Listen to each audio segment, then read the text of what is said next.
Our life was a carefully curated masterpiece of suburban bliss. Mark and I had the charming house with the white picket fence, the 2 golden retrievers, and a love that felt as solid as the old oak tree in our backyard.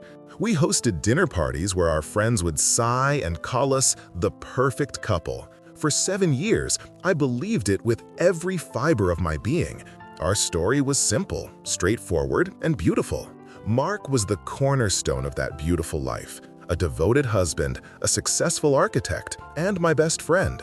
He was gentle, patient, and his love felt like a fortress protecting me from the world. We talked about everything, or so I thought. We planned our future meticulously, the children we would have, the places we would travel, the quiet, happy life we would lead together into old age. Everything was on track. His past was something we rarely discussed. He had a college sweetheart, Sarah, but their breakup was, in his words, a messy, youthful mistake. He claimed she left abruptly, vanishing from his life without a real explanation, leaving a scar he preferred not to touch.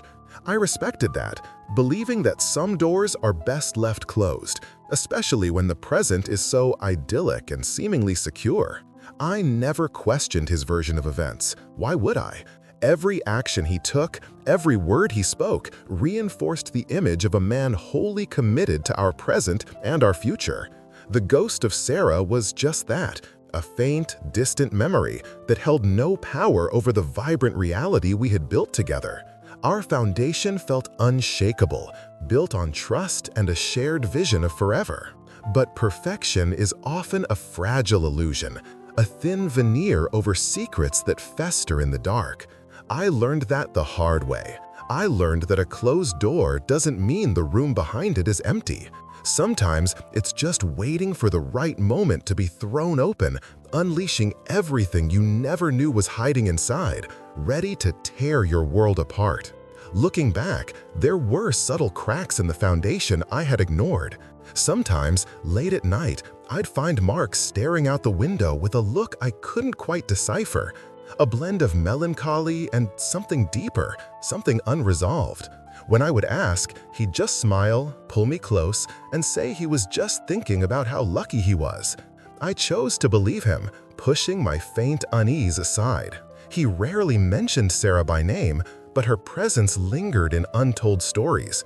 When we'd passed the university where they met, a shadow would cross his face for a fleeting moment. He kept a single, small, unmarked box in the back of his closet that I was never to touch. He said it was just old college memorabilia, but his defensiveness about it always felt disproportionate to its supposed contents. I tried to piece together the narrative of their breakup from the fragments he offered.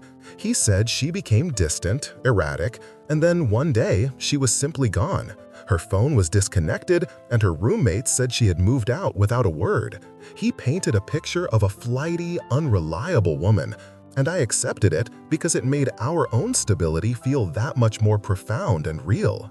The story never felt complete, like a book with the final chapter ripped out. I rationalized it as the lingering pain of a first love's betrayal. Every relationship has its ghosts, and I believed ours was strong enough to withstand them. I focused on our happiness, convinced that whatever happened back then was ancient history, with no power to harm us now.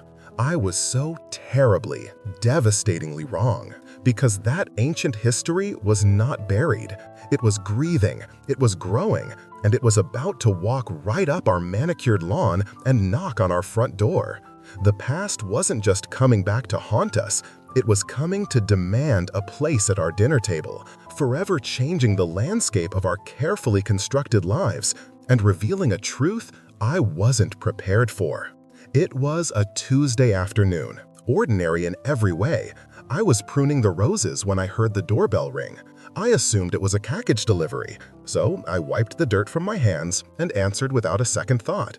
But it wasn't a courier standing on my porch. It was a woman with tired eyes and a resolute expression I recognized from the one faded photograph Mark kept in that forbidden box. It was Sarah. My heart hammered against my ribs. She looked older, of course, but the features were the same. The silence between us was thick with unspoken questions. I opened my mouth to say something, anything, but the words wouldn't come. My mind was racing, trying to understand why the ghost from Mark's past was suddenly standing on my doorstep, looking as if she belonged there. Then my eyes drifted downward. Standing slightly behind her, clutching her hand, was a small boy, no older than 7. He had a nervous energy about him, but what stole my breath away were his eyes.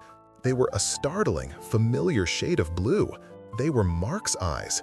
The resemblance was so profound, so undeniable, that it felt like a physical blow, knocking all the air from my lungs.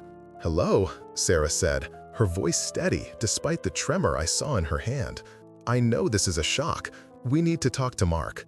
It wasn't a request. It was a statement of fact, a declaration that was about to detonate the very core of my existence. This was the moment that the past became the present, a living, breathing secret that could no longer be contained. The story I had been told for years began to unravel right there on my welcome mat. This wasn't just a simple visit from an ex-girlfriend. It was a reckoning. My husband's axe returned with our child. And with that single, devastating realization, the perfect world I had so carefully nurtured shattered into a million irreparable pieces, leaving me standing in the wreckage. The air in our living room was heavy and suffocating as we waited for Mark to get home. Sarah and the boy, whose name I learned was Leo, sat on the sofa I'd picked out. She spoke in a low, measured tone, explaining that she had discovered she was pregnant just after their tumultuous breakup. Scared and overwhelmed, she decided the only option was to leave without telling him, believing he wouldn't have wanted a child then. She said she had tried to build a life on her own, but it had been a constant struggle. She never intended to disrupt our lives, but Leo had started asking questions about his father, questions she could no longer deflect. He deserved to know his truth, she insisted, and Mark deserved to know he had a son. Her words were a cascade of justifications that did little to quell the storm raging inside me. When Mark walked through the door, his cheerful greeting died on his lips. The color drained from his face as he saw Sarah, but it was the sight of Leo that made him physically stumble. His confident posture collapsed, and he stared at the boy, his own reflection staring back at him from a small 7-year-old face. The denial was written all over him, a desperate plea for this to be a nightmare. "It can't be," he stammered, looking from Sarah to me, his eyes begging for an escape. But Sarah was prepared.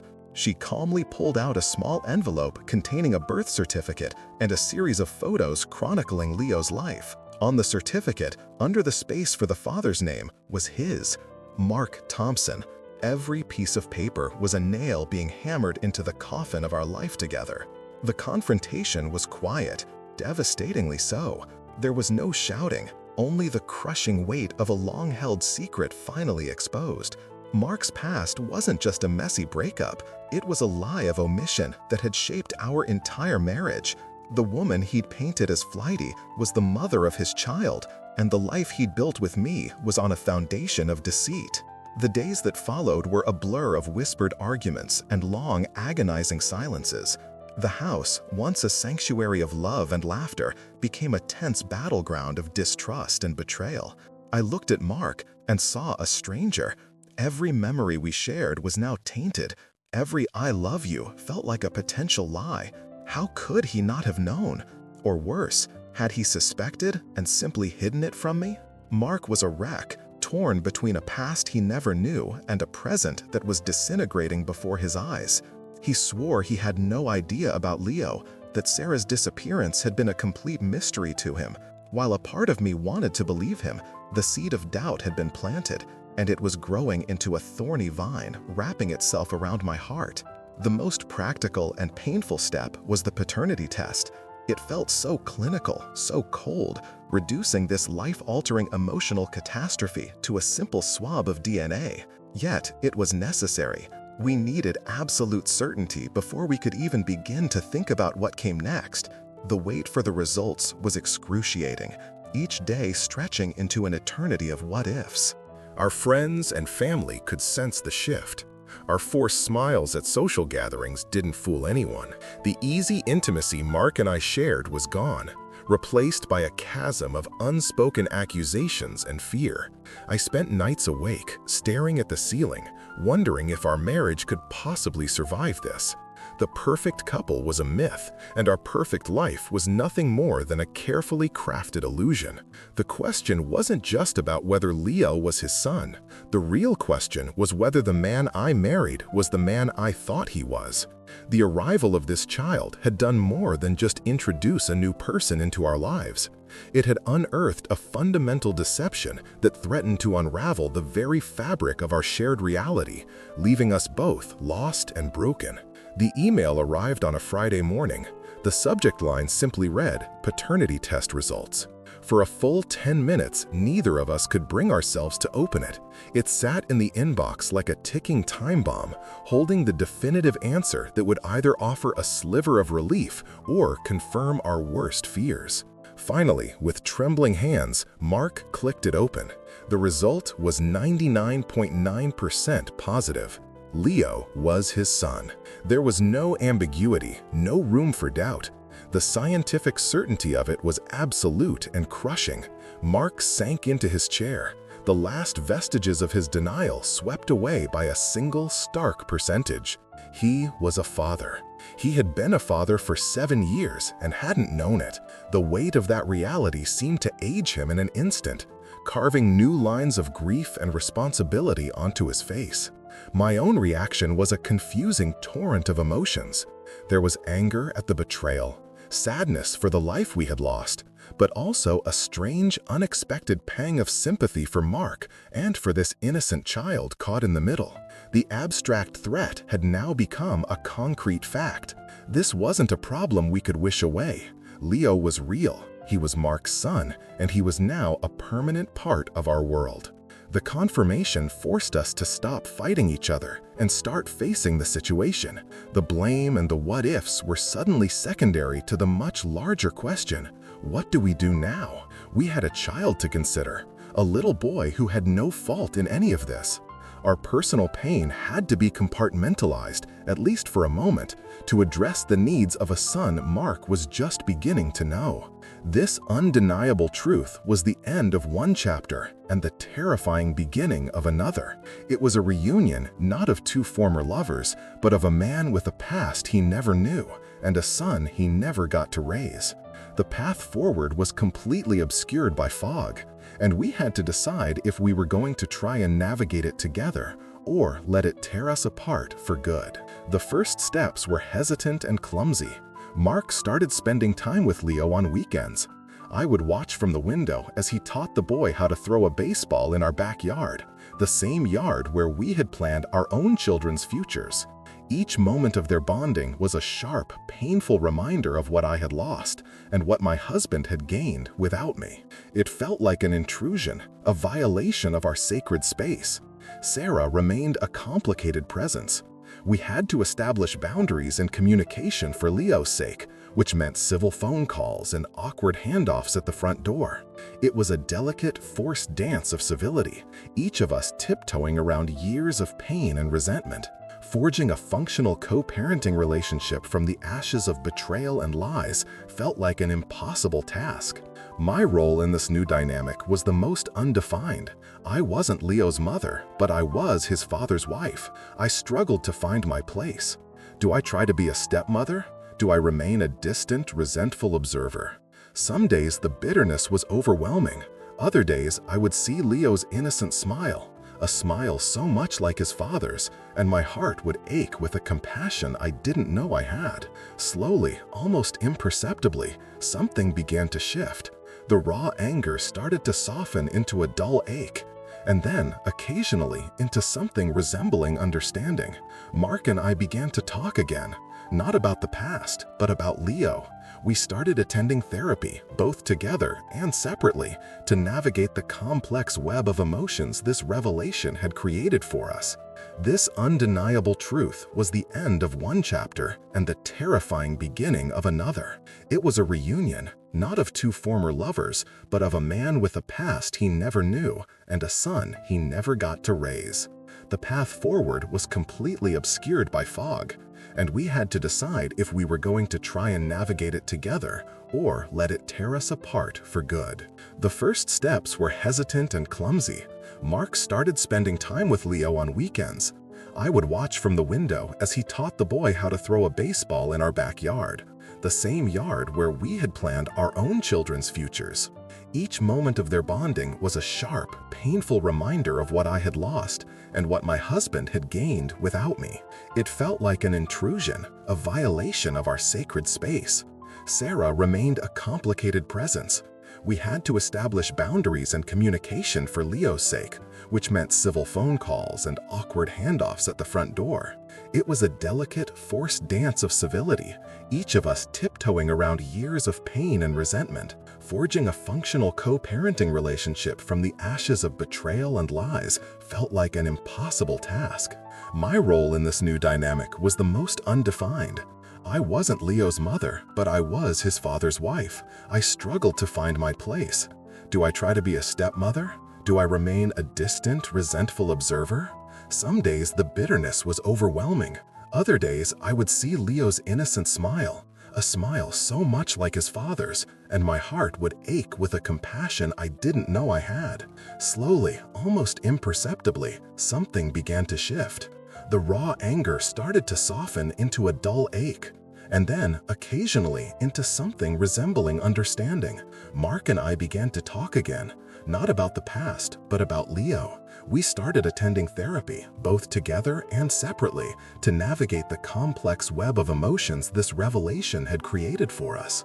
We were building a bridge over the chasm that had opened up between us. It was a fragile structure, built plank by painful plank with therapy sessions, difficult conversations, and a shared, reluctant commitment to a child. It wasn't the life we had planned, not even close. But it was the life we had now, and we were beginning to accept that we had to walk this new path. Years have passed since that fateful Tuesday. Our life is nothing like the perfect picture I once cherished, and I've learned that's okay. Perfection was a fragile cage. Our reality now is messy, complicated, and unexpectedly beautiful in its own way. Our home is no longer a quiet sanctuary for two, but a bustling, sometimes chaotic, hub for a blended, modern family. Leo is a teenager now, and a wonderful one at that. Mark and I rebuilt our marriage, not on the old foundation of secrets, but on a new one of radical honesty and resilience. The ordeal forced us to confront our deepest flaws and fears, and we emerged stronger, our love tested by fire and proven to be real. My relationship with Leo also grew into something special, a unique bond of love and friendship that I never could have anticipated. Sarah is still in our lives, an integral part of our co-parenting team. The animosity has long since faded, replaced by a mutual respect and a shared love for Leo. We attend his school plays and soccer games together, Mark, Sarah, and I, a strange but united front. We learned that family isn't defined by convention, but by commitment, forgiveness, and the stubborn power of love to find a way. The reunion that began with a lie ended up creating a deeper, more profound truth. It taught us that the human heart is capable of incredible expansion, able to make room for unexpected people and unforeseen circumstances. Our story isn't one of a dream shattered, but of a new, more authentic dream being built from the pieces. It's a testament to the idea that sometimes the most painful endings are just the beginning of a better story. This journey has been the most difficult of my life, but it has also been the most transformative. It showed me the strength I never knew I had, and the boundless capacity of love to heal even the deepest wounds. If our story has moved you or made you think about the complexities of family and forgiveness, please subscribe to our channel and comment below with your own thoughts on second chances.